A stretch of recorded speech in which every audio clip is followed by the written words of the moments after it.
ഇന്ത്യയിലെ തൊഴിലന്വേഷകർക്കും വിദ്യാർത്ഥികൾക്കും അല്ലെങ്കിൽ സുഖവാസ ജീവിതം നയിക്കണമെന്നുള്ള സമ്പന്നർക്കും ഒക്കെയുള്ള ഒരു പ്രതീക്ഷയുടെ ഒരു വലിയ രാജ്യമാണ് അമേരിക്ക, US.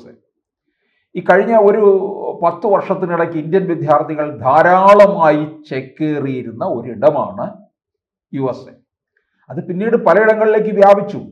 US-ലേക്കും അതുപോലെ തന്നെ UK-യിലേക്കും ഓസ്ട്രേലിയ, കാനഡ എന്നിവിടങ്ങളിലേക്കും ഒക്കെ വ്യാപിച്ചു. പക്ഷേ താരതമ്യേന US-ലേക്കുള്ള പോക്ക് വളരെയധികം കൂടുകയും ചെയ്തു.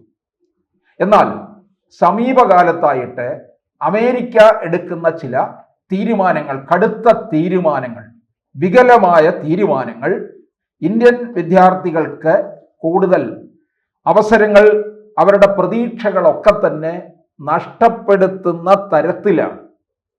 അതിലൂടെ അവിടുത്തെ സർവകലാശാലകളും കോളേജുകളും വലിയ സാമ്പത്തിക പ്രതിസന്ധിയിലേക്കും കൂടി നീങ്ങുന്നുണ്ട്. ട്രംപിന്റെ ഒരു വികലമായ നയം കാരണം നമുക്കറിയാം പല ദോഷങ്ങളും സംഭവിച്ചു.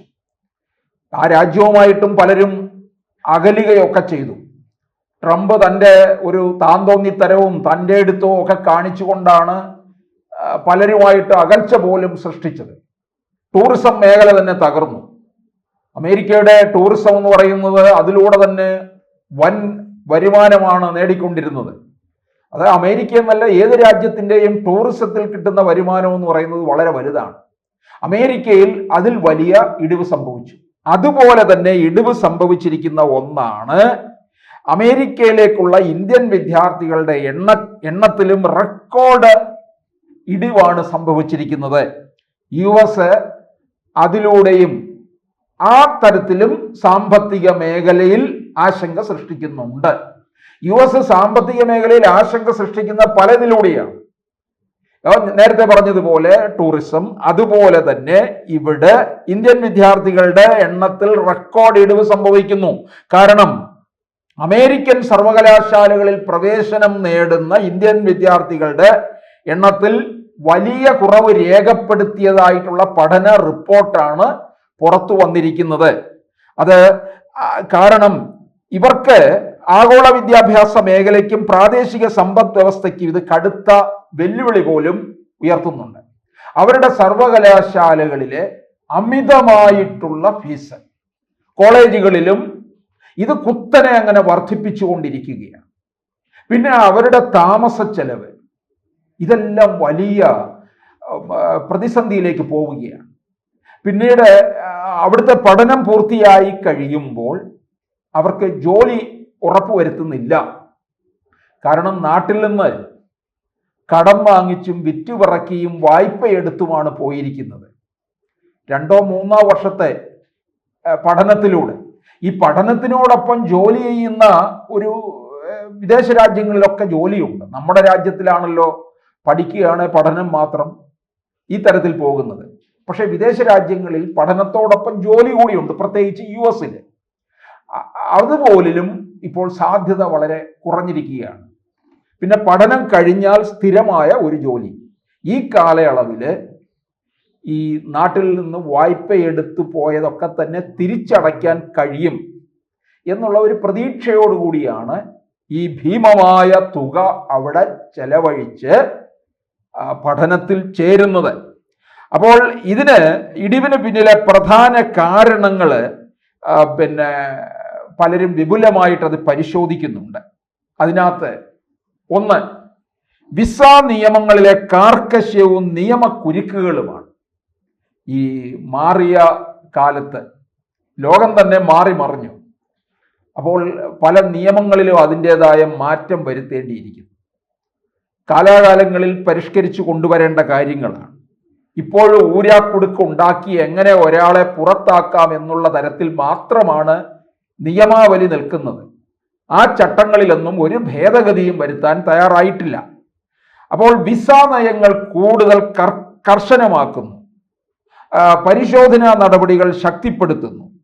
അതൊക്കെ ഈ ഇന്ത്യയിൽ നിന്ന് പോകുന്ന കുട്ടികളിൽ കൂടുതൽ ആശങ്ക ഉണ്ടാക്കുകയാണ്. അതുപോലെ വിദ്യാർത്ഥിയുടെ വിസയുമായി ബന്ധപ്പെട്ട അഭിമുഖങ്ങളിലെ ചില കാർക്കശ്യം, അതിലൂടെ എങ്ങനെ വിസ നിഷേധിക്കാം എന്നുള്ളതാണ് അവർ നോക്കുന്നത്. അത് നിഷേധിക്കപ്പെടാനുള്ള സാധ്യതയും അങ്ങോട്ടേക്ക് പോകാനുള്ള വിദ്യാർത്ഥികളുടെ താല്പര്യം കുറയ്ക്കുന്നു എന്നാണ് അറിയുന്നത്. അതുപോലെ കൃത്യമായ രേഖകൾ, സാമ്പത്തിക ഭദ്രതയും ഉറപ്പാക്കാനുള്ള കടുപ്പമേറിയ മാനദണ്ഡങ്ങൾ. അമേരിക്കയിലേക്ക് പോകണമെന്നുണ്ടെങ്കിൽ അതിന് പിന്നിൽ പോകുന്ന ആളുടെ ഒരു സാമ്പത്തിക ഭദ്രത കൂടി നോക്കുന്നുണ്ട്. ഇവിടെ നിന്ന് വായ്പ എടുത്തും വിറ്റുപറക്കിയുമാണ് പോകുന്നത്. ഇത് പിന്നെ അവിടെ പോയി 2-3 വർഷത്തെ പഠനം കഴിഞ്ഞ് തിരികെ അവിടെ തന്നെ ജോലി ചെയ്ത് ഈ വായ്പയോ കടമോ വിറ്റുപറക്കിയതൊക്കെ തിരിച്ചു പിടിക്കാൻ കഴിയുന്ന രീതിയിലോ നേടിയെടുക്കാം എന്നുള്ള അവസ്ഥയിലാണ് പോകുന്നത്. പക്ഷേ ഇവരുടെ അഭിമുഖങ്ങളിൽ ഇത്തരത്തിൽ പിറകോട്ടടിക്കുന്ന രീതിയിലുള്ള ചില തീരുമാനങ്ങളും അവരുടെ ചില കർക്കശ സ്വഭാവവുമാണ് ഇതിനെ തകർത്തിക്കളയുന്നത്. 2, തൊഴിൽ സാധ്യതകളിലെ അനിശ്ചിതത്വം. അതായത് പഠനത്തിന് ശേഷം US തുടർ തൊഴിൽ സാധ്യതകളെ ബാധിക്കുന്ന ഓപ്ഷണൽ പ്രാക്ടിക്കൽ ട്രെയിനിങ് പോലുള്ള താൽക്കാലിക വർക്ക് വിസ നിയമങ്ങളിൽ അസ്ഥിരത. അതാണ് ഏറ്റവും പ്രധാനം. പഠനം ചെയ്യുമ്പോൾ തന്നെ ജോലി എന്തെങ്കിലുമൊക്കെ ചെയ്യുന്നുണ്ടാകാം, ചെറിയ ചെറിയ ചെലവുകൾക്ക് വേണ്ടി. നമ്മുടെ രാജ്യത്തല്ലേ അതിനൊക്കെ ഒരു വലിയ ബുദ്ധിമുട്ടും മാനം നഷ്ടപ്പെടുന്നതുമായിട്ടുള്ള ചില കാര്യങ്ങൾ പ്രത്യേകിച്ച് മലയാളികൾക്കുണ്ട്. പക്ഷേ അവിടെ പോയി കഴിഞ്ഞാൽ പഠനത്തിനോടൊപ്പം ഏത് ജോലി വേണമെങ്കിലും ചെയ്യാൻ തയ്യാറാകുന്നു. അവിടുത്തെ താമസ ചെലവ് വളരെ കൂടുതലാണ്. അപ്പോൾ താമസ ചെലവ് പോലും കുത്തനെ കൂട്ടിക്കൊണ്ടിരിക്കുകയാണ്. പിന്നെ ഈ പഠിച്ചിറങ്ങിക്കഴിഞ്ഞാൽ US ഒരു ജോലി നേടുക എത്രയും പെട്ടെന്ന്. അതിലൂടെ ഞാൻ നേരത്തെ പറഞ്ഞതുപോലെ ഈ വായ്പയും അല്ലെങ്കിൽ കടം വാങ്ങിച്ചതും വിറ്റുപറക്കിയതും ഒക്കെ തിരിച്ചടച്ച് സാധാരണ ജീവിതത്തിലേക്ക് വരാൻ വേണ്ടിയുള്ള ശ്രമം നടത്തുമ്പോൾ ഇവരുടെ കർക്കശമായ നിയമത്തിൽപ്പെട്ട് ഇവരെ പിറകോട്ടടിക്കുകയാണ് ചെയ്യുന്നത്. അപ്പോൾ വിദ്യാർത്ഥികളുടെ അമേരിക്കൻ സ്വപ്നങ്ങൾക്ക് ഇപ്പോൾ മങ്ങലേറ്റിരിക്കുകയാണ്. പഠനത്തിന് ശേഷം ജോലി ഉറപ്പില്ലാത്ത അവസ്ഥ, പിന്നെ മുടക്കിയ പണം തിരികെ നേടാനുള്ള അവസരം കുറയ്ക്കുക. ഇത് രണ്ടുമാണല്ലോ പ്രധാനപ്പെട്ട കാര്യം എന്ന് പറയുന്നത്. പഠനത്തിന് ശേഷം ജോലി, മുടക്കിയ പണം തിരികെ നേടാനുള്ള അവസരവും വേണം. ഇത് രണ്ടുമില്ലെന്നുണ്ടെങ്കിൽ പിന്നെ അങ്ങോട്ട് പോയി പഠനം നടത്തി കടം കയറി നിൽക്കുമ്പോൾ വീണ്ടും ഒന്നും കൂടി കടത്തിലേക്ക് കുതിച്ചു കയറി കടം കൊണ്ട് മുടിയേണ്ട ഒരവസ്ഥയിലേക്ക് ഇന്ത്യൻ വിദ്യാർത്ഥികൾ കടന്നിരിക്കുകയാണോ എന്ന് സംശയിക്കേണ്ടിയിരിക്കുന്നു. അങ്ങനെ ഇവർ ഈ 2-3 കാര്യങ്ങളിൽ കർക്കശമായിട്ടുള്ള നിയമങ്ങളും ഒരുതരം വികലമായ നയങ്ങളും കൈക്കൊള്ളുമ്പോൾ ഇത് കണ്ടറിഞ്ഞും കേട്ടറിഞ്ഞിട്ടും മറ്റ് ചില രാജ്യങ്ങൾ ആകർഷകമായ ഓഫറുകൾ വയ്ക്കുന്നുണ്ട്. മറ്റു ചില രാജ്യങ്ങൾ എന്ന് പറഞ്ഞാൽ പ്രധാനമായിട്ടും കാനഡ, UK, ഓസ്ട്രേലിയ. ഇതും ഇവരെ പോലെ തന്നെ യുവത്വം ഇഷ്ടപ്പെടുന്ന ചില രാജ്യങ്ങളാണ്. യുവത്വം ഇഷ്ടപ്പെടുന്ന രാജ്യങ്ങളിൽ ഒന്നാണ് US, അത് കഴിഞ്ഞാൽ പിന്നെ UK. കാനഡയും ഓസ്ട്രേലിയയും ഒക്കെ തന്നെ ഇന്ത്യൻ യുവത്വം ഇഷ്ടപ്പെടുന്ന ഇടമാണ്. ഇന്ത്യക്കാർ ധാരാളമുള്ള, മലയാളികൾ ധാരാളമുള്ള ഇടങ്ങൾ കൂടിയാണ് ഈ പറഞ്ഞ 3 രാജ്യങ്ങളും. അവരെന്ത് ചെയ്യുന്നുണ്ട്? അതിനു വേണ്ടിയിട്ട് പഠനാനന്തര എളുപ്പത്തിൽ സ്ഥിരതാമസ അനുമതി, അതുപോലെ തന്നെ അവിടങ്ങളിലേക്ക് ഇന്ത്യൻ വിദ്യാർത്ഥികളെ അവിടങ്ങളിലേക്ക് തിരിയാൻ പ്രേരിപ്പിച്ചു.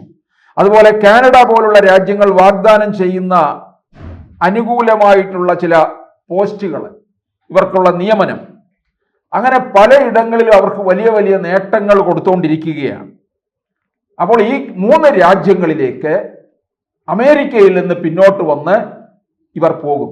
അപ്പോൾ അമേരിക്കയിലായിരിക്കും വലിയ സാമ്പത്തിക മേഖല, വിദ്യാഭ്യാസ മേഖലയിൽ നിന്ന് കിട്ടിക്കൊണ്ടിരുന്ന സാമ്പത്തിക നേട്ടമൊക്കെ തന്നെ അവർക്കിപ്പോൾ വലിയ തകർച്ചയിലേക്ക് നീങ്ങിക്കൊണ്ടിരിക്കുകയാണ്.